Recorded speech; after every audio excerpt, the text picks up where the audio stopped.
शूलं खड्गं च डमरुं दधानामभयप्रदां सिंहासनस्थां ध्यायामि देवीं शाकम्भरीमहं।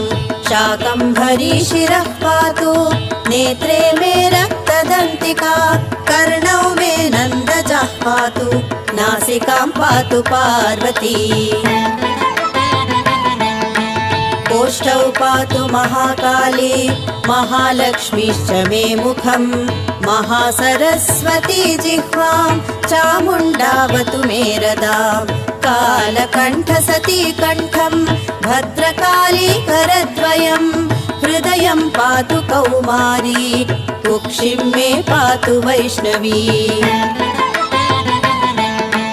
नाभिं मेऽवतु वाराही ब्राह्मी पार्श्वे ममावतु पृष्ठं मे नारसिंही च योगीशा